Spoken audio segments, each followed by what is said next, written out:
Oke, selamat pagi kepada pendengar setia program Through the Bible dimanapun Anda berada. Sekarang kita kembali lagi siaran langsung, yaitu pembahasan dimulai dari surat Efesus pasal 1. Setelah libur agak panjang, sekarang kita kembali ke pembahasan kita Efesus, surat Rasul Paulus kepada jemaat di Efesus. Nah, sebelumnya membaca dan membahasnya, mari kita berdoa terlebih dahulu. Bapa di sorga, kami mohon berkat-Mu, mohon pimpinanmu, agar di dalam mempelajari firman-Mu Tuhan, akal budi kami sungguh dituntun. Akal budi kami diberkati Tuhan, sehingga kami dapat memahami akan kebenaran-Mu dengan sebaik-baiknya. Biarlah setiap pendengar dimanapun mereka berada, Tuhan pimpinlah semuanya. Kami berdoa dalam nama Tuhan Yesus Kristus. Amin. Oke, pendengar yang saya kasih dalam Yesus Kristus, sekarang Anda tetap bersama dengan saya, Dr. Suhento Liao, dan istri Lilin, akan membahas mulai dari surat Efesus. Nah, sekarang kita akan lihat background atau introduktori dari surat Efesus terlebih dahulu. Ya. Pertama-tama kita lihat Efesus adalah lokasinya terletak di Asia Kecil dan sekarang wilayahnya adalah Turki. Ya. Jadi Efesus ini terletak di pantai dari benua Asia sebelum ke Eropa. Ya. Jadi itu wilayah Efesus. Dan Efesus pada masa itu adalah kota yang sangat strategis, sangat hebat, sangat besar. Rasul Paulus sempat sangat lama di sana, mendirikan sekolah teologi di ruang kuliah Tiranus di kota Efesus. Sehingga melalui mahasiswa sekolah teologi pertama itu, orang-orang di Asia Kecil semuanya mendengarkan Injil. Ya. Jadi Injil disebarkan dengan baik di sana. Nah, kemudian surat yang ditulis oleh Rasul Paulus kepada Efesus ini ada beberapa manuskrip. Ya. Beberapa manuskrip itu ternyata tidak ada kata Efesus di situ, ya, blank gitu ya. Nah, banyak orang mempertanyakan mengapa itu terjadi? Dan jawabannya kelihatannya ini adalah surat sirkulasi, ya. Jadi surat sirkulasi. Jadi surat ini ditulis oleh Rasul Paulus, ya, bukan tujuan spesifik untuk jemaat di Efesus, tetapi untuk banyak jemaat di lembah di sana, ya, di daerah Asia Kecil itu. Dan oleh sebab itulah surat ini kelihatannya dibawa oleh seorang di sini namanya Tikhikus, ya, dibawa dia dan dia diantar dan disuruh dibacakan di berbagai jemaat, begitu, di berbagai jemaat. Ya, jelas kopi aslinya kemudian ditaruh di Efesus sebagai ibu kota wilayah itu, dan lagi pula mungkin pusat pelayanan atau gereja yang terbesar di situ ada di kota Efesus. Nah, oleh sebab itu ada juga dituliskan supaya surat Kolose itu dibacakan juga di Efesus dan di mana-mana. Jadi ada tiga surat, bahkan 4 ini ditulis sekaligus punya, ya, dari tempat yang sama, yaitu Efesus, ya, Kolose, Filipi, dan Filemon, ya, Filemon. Jadi ada 4 surat kelihatannya yang ditulis dalam waktu yang kurang lebih atau bersamaan yang dikirim ke wilayah di sana. Filemon adalah seorang yang bertempat tinggal di Kolose, ya, yang mempunyai seorang budak yang bernama Onesimus yang sudah melarikan diri dan bertemu dengan Paulus, sehingga Paulus memenangkan dia dan mengirimnya kembali kepada tuannya sebagai saudara seimannya, bukan sebagai budak lagi gitu. Nah, pendengar yang saya kasih dalam Yesus Kristus, kemudian ya, kalau surat Efesus ini ditujukan bukan kepada jemaat Efesus saja, tetapi kepada grup jemaat di situ, maka yang berikutnya kita perlu mengetahui sebenarnya ini ditulis dari mana. Nah, surat-surat ini terkenal dengan sebutan ini surat-surat dari penjara. Jadi surat yang ditulis ketika Rasul Paulus sedang dipenjarakan. Kalau kita telusuri kisah para rasul, ya, maka kita tahu Paulus dipenjarakan di Filipi sebentar, ya. Nah, itu tidak mungkin ditulis di situ karena hanya sebentar saja, ya. Kemudian mereka dilepaskan oleh malaikat dan pergi ke rumah kepala penjara itu. Ya, jadi tidak ditulis di situ, ya. Kemudian apakah ada kemungkinan ditulis dari Kaisarea, di mana Paulus sempat ditahan 2 tahun di situ, Kaisarea, dari Yerusalem dibawa ke Kaisarea, cukup lama dia ditahan di sana. Nah, tetapi ya, walaupun ada kemungkinan itu ditulis di situ, namun dilihat dari isinya, terutama dari Filipi dan Kolose yang surat yang ditulis kurang lebih bersamaan, itu tidak di situ. Dan kelihatannya yang paling mungkin ya dari semua kemungkinan itu adalah surat penjara ini ditulis oleh Rasul Paulus setelah Rasul Paulus di Roma, karena ada menyinggung pengawal yang mengawal dia terus, ya. Nah, jadi Rasul Paulus waktu itu ditahan sebagai tahanan rumah dan ada pengawal yang mengawalnya terus begitu. Jadi ada banyak faktor yang menunjukkan bahwa surat ini ditulis di Roma, ya. Misalnya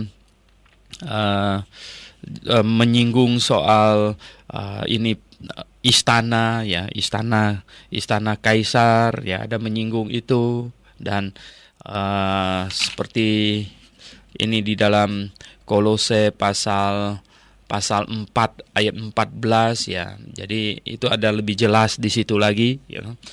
Menyinggung soal Roma sebagai tempat Rasul Paulus sedang ditahan. Jadi perjalanannya ke Roma, ya, Kolose pasal 4 di situ ada banyak keterangan, ya, mengenai itu.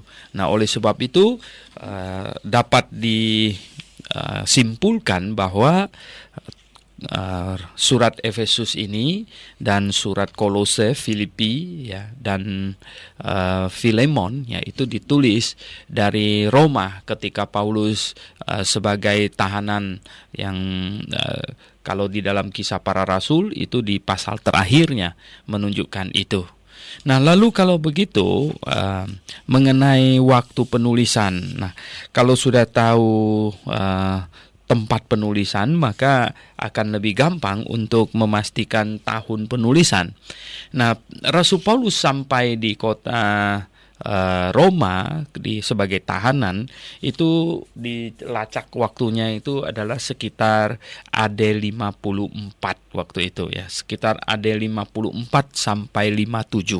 Nah, jadi surat Efesus ini ditulis sekitar tahun itulah, ya, yaitu bisa jadi, ya, lebih belakang dari itu, ya, lebih belakang dari itu, yaitu setelah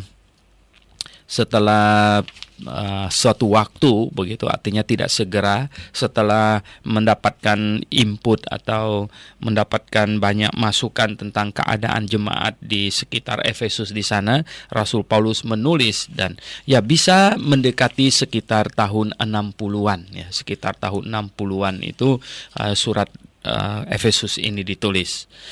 Oke, jadi pendengar yang saya kasih dalam Yesus Kristus, jadi sekilas latar belakang atau introduksi dari surat Efesus ini. Dan sekarang kita akan membahas isinya. Nah, surat Efesus ini adalah surat pengajaran yang sangat-sangat indah. Fokus dari surat Efesus ini adalah jemaat lokal, ya. Jemaat lokal, bagaimana jemaat lokal itu berdiri di atas apa, dan jemaat lokal itu sebagai jemaat yang bagaimana, gitu ya, yang berfungsinya seperti apa. Jadi surat Efesus ini sangat-sangat banyak pengajaran di dalamnya mengenai jemaat lokal. Nah, sekarang kita akan membahas pasal pertama dari surat Efesus ini yang terdiri dari 23 ayat saja. Oke, nah istri saya Lilin akan membacakan keseluruhannya saja sekalian. Silakan. Ayat 1, demikian firman Tuhan, dari Paulus, Rasul Kristus Yesus oleh kehendak Allah, kepada orang-orang kudus di Efesus, orang-orang percaya dalam Kristus Yesus. Kasih karunia dan damai sejahtera dari Allah, Bapa kita, dan dari Tuhan Yesus Kristus menyertai kamu. Terpujilah Allah dan Bapa Tuhan kita Yesus Kristus, yang di dalam Kristus telah mengaruniakan kepada kita segala berkat rohani di dalam sorga. Sebab di dalam Dia Allah telah memilih kita sebelum dunia dijadikan, supaya kita kudus dan tak bercacat di hadapan-Nya. Dalam kasih Ia telah menentukan kita dari semula oleh Yesus Kristus untuk menjadi anak-anak-Nya sesuai dengan kerelaan kehendak-Nya, supaya terpujilah kasih karunia-Nya yang mulia, yang dikaruniakannya kepada kita di dalam Dia yang dikasihi-Nya. Sebab di dalam Dia dan oleh darah-Nya kita beroleh penebusan, yaitu pengampunan dosa, menurut kekayaan kasih karunia-Nya yang dilimpahkannya kepada kita dalam segala hikmat dan pengertian. Sebab Ia telah menyatakan rahasia kehendak-Nya kepada kita sesuai dengan rencana kerelaan-Nya, yaitu rencana kerelaan yang dari semula telah ditetapkannya di dalam Kristus, sebagai persiapan kegenapan waktu untuk mempersatukan di dalam Kristus sebagai kepala segala sesuatu, baik yang di surga maupun yang di bumi. Aku katakan di dalam Kristus, bahwa karena di dalam Dialah kami mendapat bagian yang dijanjikan. Kami yang dari semula ditentukan untuk menerima bagian itu sesuai dengan maksud Allah, yang di dalam segala sesuatu bekerja menurut keputusan kehendak-Nya, supaya kami yang sebelumnya telah menaruh harapan pada Kristus boleh menjadi puji-pujian bagi kemuliaan-Nya. Di dalam Dia kamu juga, karena kamu telah mendengar firman kebenaran, yaitu Injil keselamatanmu, di dalam Dia kamu juga, ketika kamu percaya, dimeteraikan dengan Roh Kudus yang dijanjikannya itu. Dan Roh Kudus itu adalah jaminan bagian kita sampai kita memperoleh seluruhnya, yaitu penebusan yang menjadikan kita milik Allah untuk memuji kemuliaan-Nya. Karena itu setelah aku mendengar tentang imanmu dalam Tuhan Yesus dan tentang kasih-Mu terhadap semua orang kudus, aku pun tidak berhenti mengucap syukur karena kamu. Dan aku selalu mengingat kamu dalam doaku dan meminta kepada Allah Tuhan kita Yesus Kristus, yaitu Bapa yang mulia itu, supaya Ia memberikan kepadamu roh, hikmat dan wahyu untuk mengenal Dia yang benar, dan supaya Ia menjadikan mata hatimu terang, agar kamu mengerti pengharapan apakah yang terkandung dalam panggilan-Nya, betapa kayanya, mulianya bagian yang ditentukannya bagi orang-orang kudus, dan betapa hebat kuasanya bagi kita yang percaya, sesuai dengan kekuatan kuasanya yang dikerjakannya di dalam Kristus dengan membangkitkan Dia dari antara orang mati dan mendudukkan Dia di sebelah kanannya di sorga, ya, jauh lebih tinggi dari segala pemerintah dan penguasa dan kekuasaan dan kerajaan dan tiap-tiap nama yang dapat disebut, bukan hanya di dunia ini saja, melainkan juga di dunia yang akan datang. Dan segala sesuatu telah diletakkannya di bawah kaki Kristus, dan Dia telah berikannya kepada jemaat sebagai kepala dari segala jemaat yang adalah tubuhnya, yaitu kepenuhan Dia yang memenuhi semua dan segala sesuatu. Iya. Oke. Pendengar yang kami kasih di dalam Yesus Kristus, kita lihat di sini pendahulu dari surat ini, ayat 1 dan 2 adalah salam sebagaimana biasa yang dilakukan oleh Rasul Paulus. Dari Paulus katanya, dan dia menyebut namanya dengan jelas, Rasul Kristus Yesus oleh kehendak Allah. Jadi dia adalah utusan Yesus Kristus. Rasul itu utusan, ya. Utusan Kristus Yesus oleh kehendak Allah. Jadi bukan oleh kehendak dia sendiri dan bukan oleh kehendak siapa-siapa, tapi oleh kehendak Allah. Kepada orang-orang kudus. Nah, yang surat yang dibacakan di Efesus tentu dikatakan kepada orang-orang kudus di Efesus, dan patut juga memang karena Efesus adalah ibu kota di situ, sehingga surat ini yang asli disimpan di Efesus, dan mereka silakan mengkopi yang lain dengan tidak mencantumkan Efesus di dalamnya. Nah, orang-orang percaya dalam Kristus Yesus. Kasih karunia dan damai sejahtera dari Allah Bapa kita dan dari Tuhan Yesus Kristus menyertai kamu. Ini adalah khas salam dari Rasul Paulus. Dia senantiasa menyebut Tritunggal, Tritunggal Allah di dalamnya. Seringkali itu terjadi demikian. Nah, kita lihat Oke. Minum dulu. Nah, pendengar yang saya kasih dalam Yesus Kristus, kemudian dia katakan begini, terpujilah Allah dan Bapa Tuhan kita Yesus Kristus yang di dalam Kristus telah mengaruniakan kepada kita segala berkat rohani di dalam sorga. Jadi kita menerima berkat rohani. Salah satu yang paling besar adalah keselamatan jiwa kita. Keselamatan jiwa kita. Terpujilah Allah dan Bapa Tuhan kita Yesus Kristus yang dalam Kristus. Ingat, ini kata yang dalam Kristus telah mengaruniakan kepada kita segala berkat rohani di dalam sorga. Jadi kita menerima karunia berkat rohani itu di dalam Kristus. Kalau di luar Kristus nggak ada dapat apa-apa. Kalau kita di dalam Kristus, maka kita menerima berkat rohani yang di dalam sorga. Nah, ayat 4 katanya, sebab di dalam Dia, sekali lagi, di dalam Kristus, Allah telah memilih kita sebelum dunia dijadikan, supaya kita kudus dan tak bercacat di hadapannya. Ingat kita dipilih kalau kita di dalam Kristus. Jadi begini, Allah telah memilih Kristus dari kekekalan, dalam kekekalan Allah telah memilih Kristus sebagai juru selamat, dan dia ditentukan, dia ditetapkan untuk datang, dihukumkan di atas kayu salib untuk menanggung dosa seisi dunia. Jadi Allah telah menetapkan itu. Nah, kemudian Injil diberitakan, dan barang siapa yang masuk ke dalam Kristus, maka dia adalah orang yang terpilih.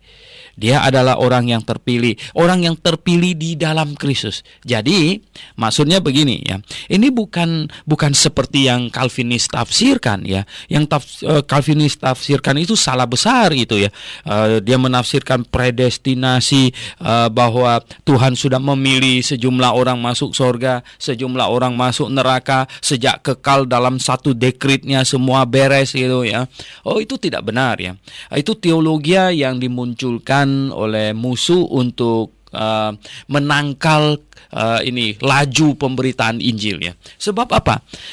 Anda bisa bayangkan kalau di Papua Tuhan sudah menetapkan berapa orang masuk surga, berapa orang masuk neraka sejak kekekalan dalam sebuah dekret gitu. Maka kalau kita rajin-rajin pergi beritakan Injil ke Papua juga tidak akan menambah jumlah orang Papua masuk surga lagi. Dan kita malas nggak beritakan Injil juga tidak akan mengurangi orang Papua masuk surga lagi gitu. Nah, itu akan menyebabkan orang berpikir ya kalau gitu nggak usah saja gitu. Ingat ya, gereja-gereja di Inggris pernah diliputi oleh konsep Calvinis, sehingga ketika William Carey ingin menjadi misioneri, ingin pergi memberitakan Injil ke India, orang-orang ya pemimpin-pemimpin gereja di Inggris yang pikiran mereka dipengaruhi oleh konsep Calvinis amat sangat itu melarang dia pergi malah.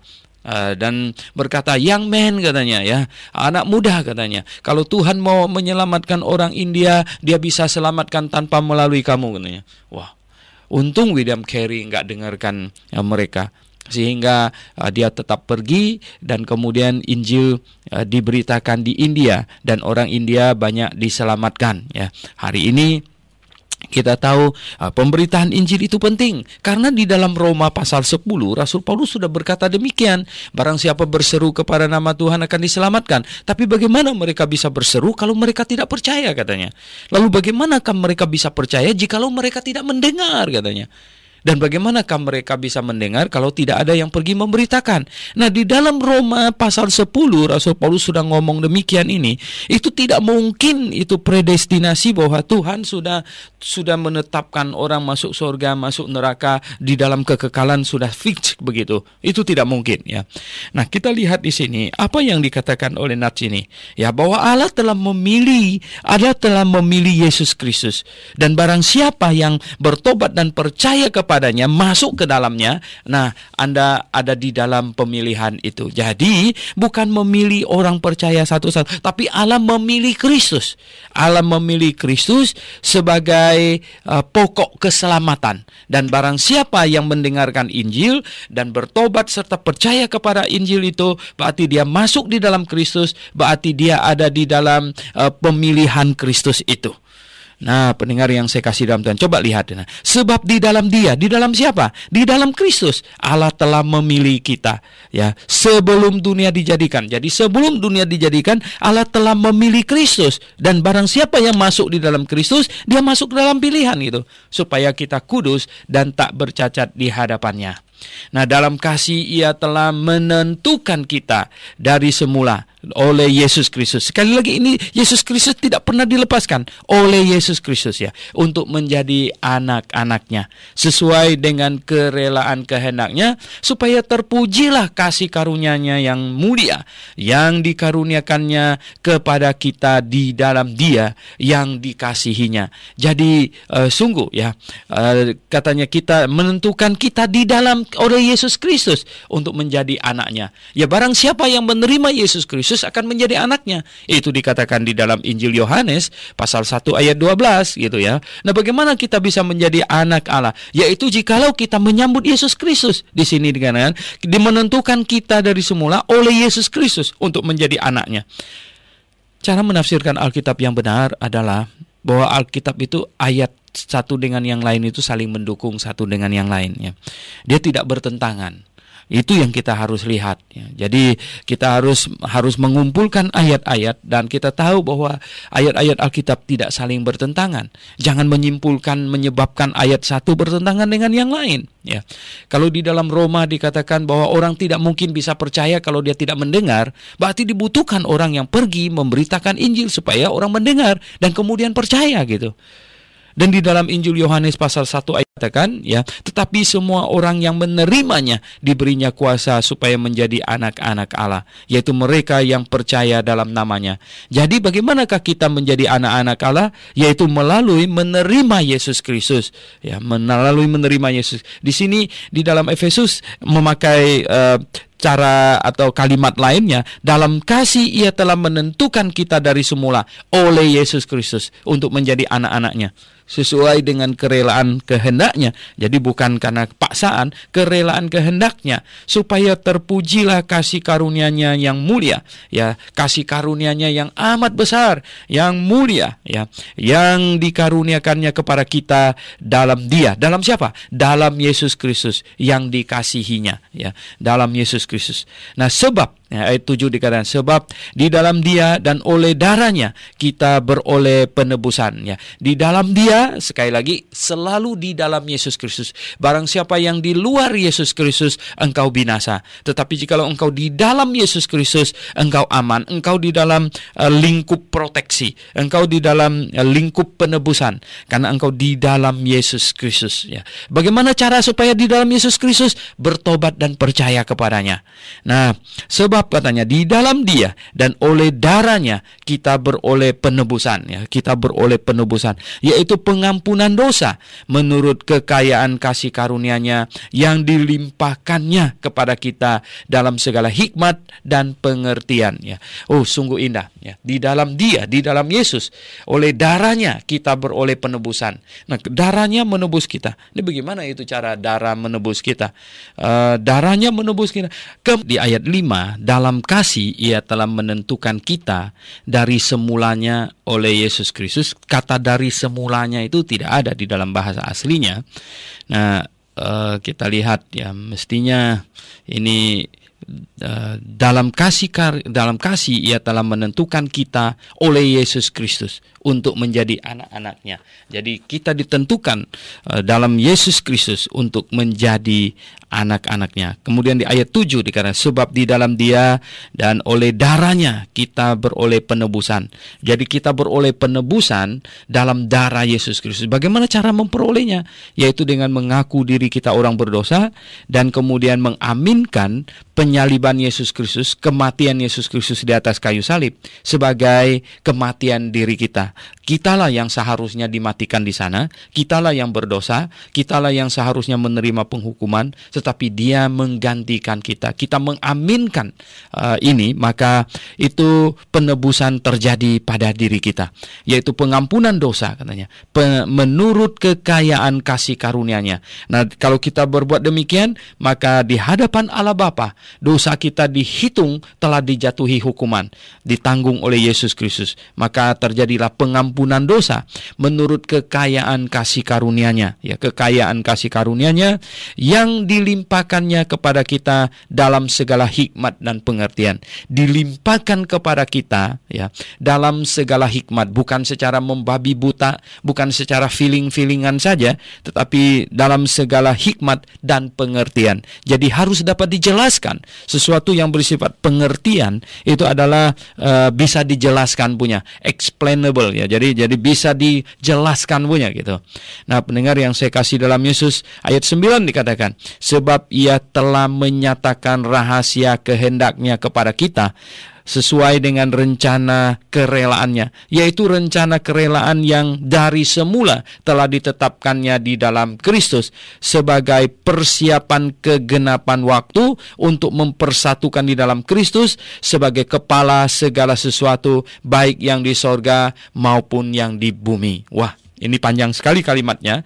Ayat 9 dan 10 ini satu kalimat, ya. Lihat katanya, Ia telah menyatakan rahasia kehendak-Nya, yaitu rahasia kehendak-Nya supaya segala sesuatu, baik yang di sorga maupun yang di bumi, itu dipersatukan di dalam Kristus yang sebagai kepala. Sebagai kepala, ya, di dalam Kristus sebagai kepala, semuanya itu dibind jadi satu, ya, jadi satu katanya di dalam Yesus Kristus yang adalah kepala. Kalau Yesus Kristus yang ada kepala, lalu badannya mana? Tubuhnya mana? Nah, di sini sudah ada terinsert di dalamnya, yaitu jemaat lokal. Makanya tadi saya katakan di bagian awal, surat Efesus ini adalah surat yang sangat-sangat menekankan tentang jemaat lokal. Jemaat lokal yang adalah tubuh Yesus Kristus. Nah, segala sesuatu diikat, segala sesuatu dipersatukan di dalam Yesus Kristus yang sebagai kepala, ya, yang sebagai kepala.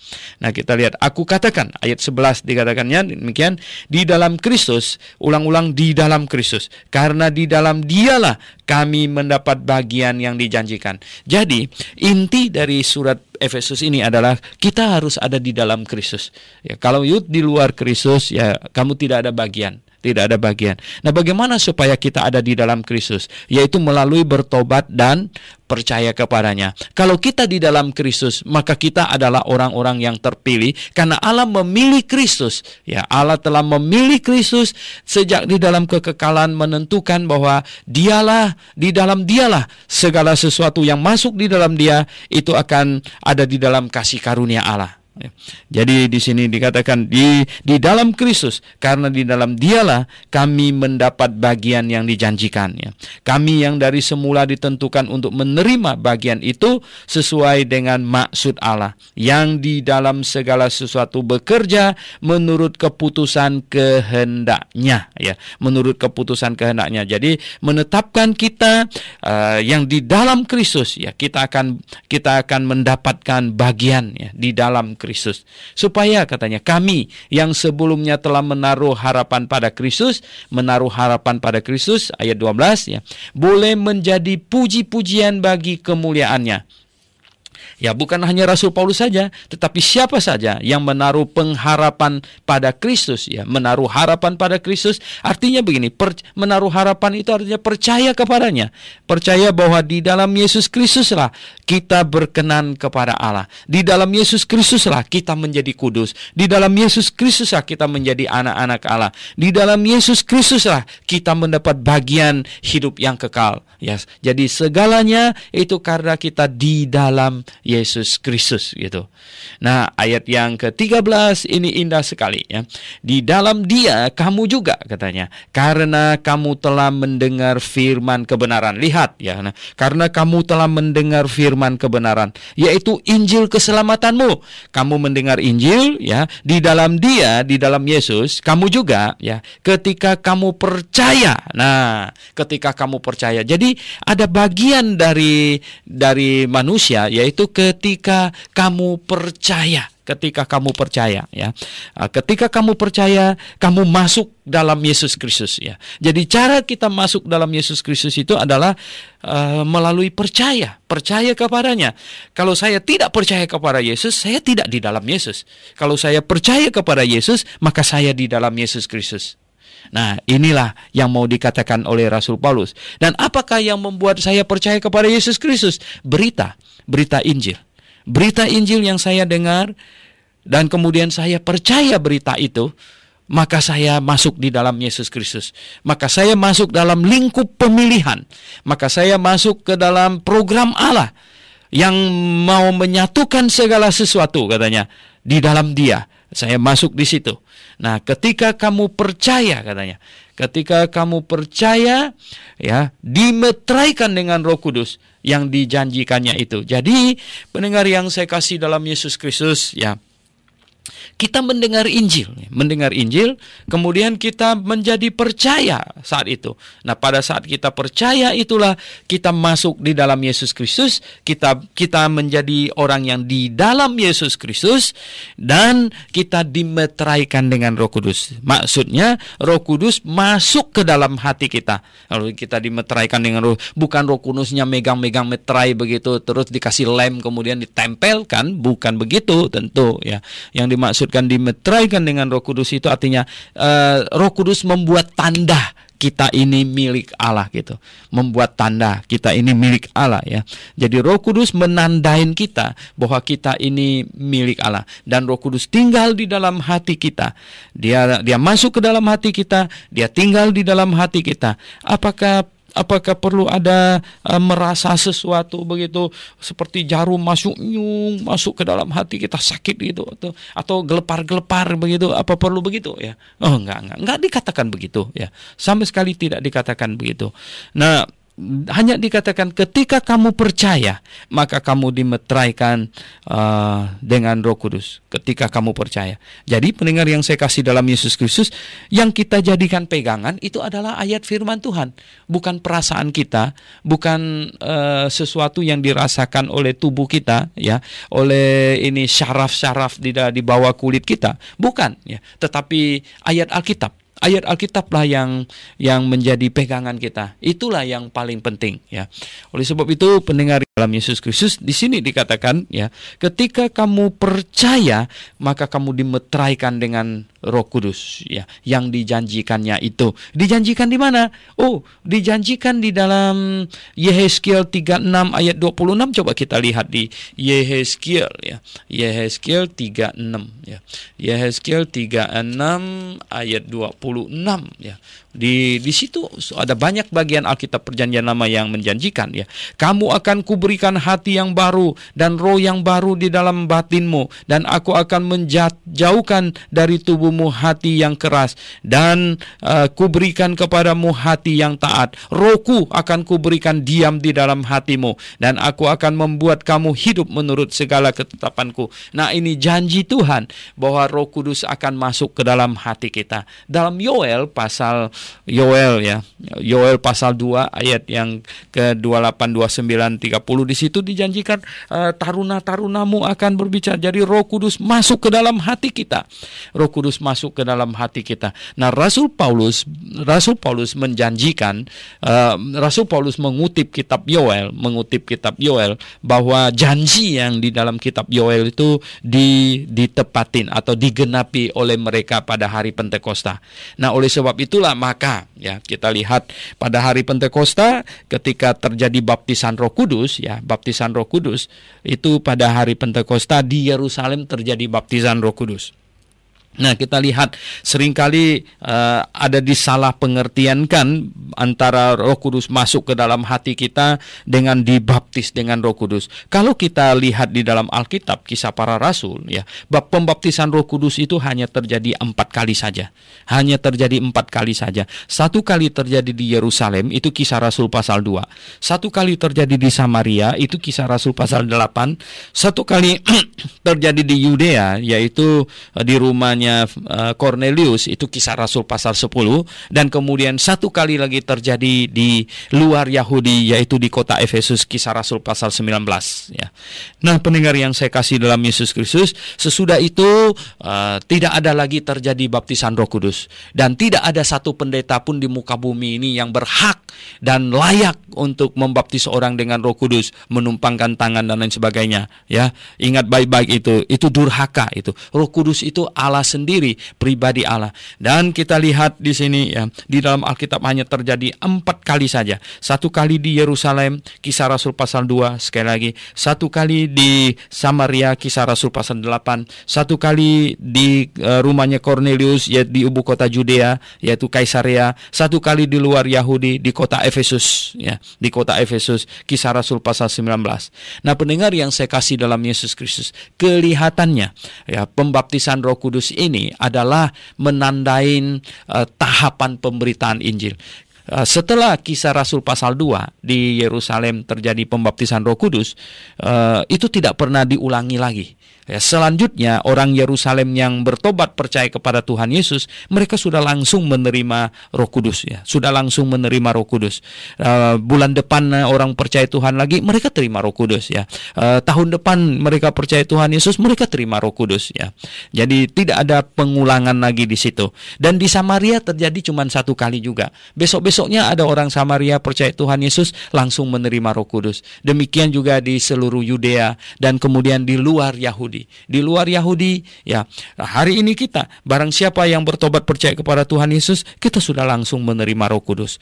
Jadi tidak benar yang di mana ada sejumlah pendeta yang ngesok begitu ya, yang mau katanya membaptis orang dengan Roh Kudus segala macam. Oh, itu tidak benar itu ya. Itu tidak boleh terjadi. Yohanes Pembaptis saja tidak mempunyai wewenang. Dia berkata bahwa aku tidak layak membaptis kalian dengan Roh Kudus. Aku hanya membaptis kalian dengan itu ke dalam air saja katanya. Begitu. Nah, itulah sebabnya kita perlu hati-hati jangan sampai terpeleset ya. Di ayat 13, dengan ketika kamu percaya dimeteraikan dengan Roh Kudus yang dijanjikannya itu. Dan ya, Roh Kudus itu adalah jaminan bagian kita sampai kita memperoleh seluruhnya. Jadi Roh Kudus diberikan tinggal di dalam hati kita adalah sebagai tanda milik Allah, dan dia merupakan jaminan bahwa kita ini adalah anak-anak Allah karena Roh anaknya tinggal di dalam kita sampai kita memperoleh seluruhnya. Memperoleh seluruhnya itu kapan? Yaitu pada waktu Tuhan Yesus datang, tubuh kita dirubah dan kita akan mendapatkan tubuh kebangkitan, dan kita akan naik ke angkasa menyongsong Tuhan di sana, dan kita mendapatkan keseluruhannya, yaitu penebusan yang menjadikan kita milik Allah untuk memuji kemuliaannya. Nah, ini sementara kita menantikan kepenuhan. Sementara kita menantikan akan mendapat keseluruhan, Roh Kudus tinggal di dalam hati kita, ya kita tetap harus bertekun, ya kita tetap harus bertekun di dalam iman, di dalam iman. Masih bisa berubah pikiran nggak? Oh ya, masih bisa. Ya, masih bisa. Selagi kita masih tinggal di dalam tubuh, akal sehat kita berjalan, kita masih bisa berubah pikiran. Ya, jangan ini jangan lengah gitu ya. Mungkin ya ada penyesatan, ada berbagai hal ya yang kita bisa hadapi, yang bisa menyebabkan seseorang bisa mungkin berubah pikiran ya. Nah, pendengar yang saya kasih dalam Yesus Kristus ya, saya tidak menyebutnya kehilangan keselamatan ya. Saya menyebutnya ini adalah orang berubah pikiran ya. Karena kehilangan keselamatan itu adalah konyol gitu. Sepertinya kalau namanya kehilangan itu barangnya saya masih sangat mau, sehingga saya kehilangan, jadi saya mencarinya kemana-mana gitu. Sementara itu tidak demikian ya. Kalau orang berubah pikiran, ya dia memang tidak mencari itu lagi gitu. Dia berubah pikiran gitu ya. Nah, pendengar yang saya kasih dalam Yesus, kemudian kita lihat dari ayat yang ke-15 ya. Ayat yang ke-15, karena itu setelah aku mendengar tentang imanmu dalam Tuhan Yesus dan tentang kasihmu terhadap semua orang kudus, aku pun tidak berhenti mengucap syukur karena kamu ya. Aku pun tidak berhenti mengucap syukur karena kamu, katanya ya. Jadi ini, setelah aku mendengar tentang imanmu, tentu kabar yang baik sekali dari Efesus ya. Imanmu dalam Tuhan Yesus Kristus, tentang kasihmu terhadap semua orang kudus. Oh, pendengar yang saya kasih dalam Yesus Kristus, Anda berkumpul di jemaat mana? Anda berkumpul di jemaat mana? Apakah imanmu di dalam Kristus dan kasihmu terhadap semua orang, apakah itu harum? Apakah itu patut dipuji gitu ya? Marilah kita berjemaat dengan baik, berjemaat ya dengan sungguh-sungguh, menjadi jemaat yang dipuji ya, menjadi jemaat yang positif gitu. Tentu jemaat demikian harus ya, jemaat demikian itu harus ya sungguh-sungguh doktrinnya harus benar ya, motivasinya harus benar, dan moralnya harus tinggi ya. Ada 3 hal yang saya seringkali serukan kepada orang Kristen zaman sekarang ini adalah perhatikan 3 hal ini. Motivasi yang murni, tulus ya, tanpa ada ini didorong, dimotivasi oleh hal-hal yang bersifat materi, jasmani dan duniawi ya. Perhatikan ini 3 hal ini ya. Materi, jasmani, duniawi ya. Ini harus disingkirkan dari motivasi orang datang kepada Yesus Kristus. Kemudian yang kedua adalah moral yang tinggi. Pengajaran yang benar selalu diikuti dengan moral yang tinggi ya. Nah, moral yang tinggi, kalau Anda lihat satu gereja, satu kelompok orang Kristen tidak menjunjung tinggi moral ya, maka tandainlah, awaslah ya. Jangan ini ya, jangan terlibat di dalamnya. Ada banyak orang Kristen yang mereka setiap kali berdoa, mari kita sehati, pegang tangan katanya. Laki perempuan pegang tangan, tangannya diremes-remes gitu. Wah, ya itu bisa gawat itu ya.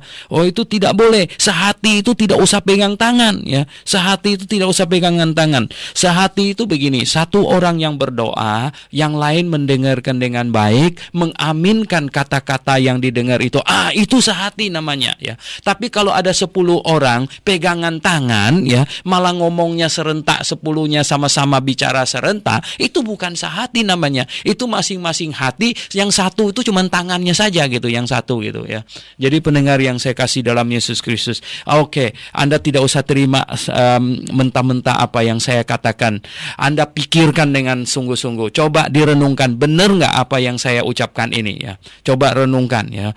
Jadi sehati itu tidak usah pegangan tangan laki perempuan begitu ya. Itu tidak baik ya. Laki perempuan itu ada setrumnya, plus dan min itu ya. Hati-hati ya. Moral yang tinggi. Kemudian doktrin ya. Doktrin yang benar, yang alkitabiah. Yang benar dan alkitabiah itu yang gimana? Yang benar dan alkitabiah itu adalah yang ada dasar ayat Alkitabnya dan kemudian tidak bertentangan dengan akal sehat Pendengar yang saya kasih dalam Yesus Kristus, ada dasar ayatnya dan tidak bertentangan dengan akal sehat. Itulah yang benar. Jadi pendengar yang saya kasih dalam Yesus Kristus, tentang imannya katanya, Rasul Paulus mengucapkan syukur itu hebat sekali. Aku pun tidak berhenti mengucap syukur karena kamu, katanya.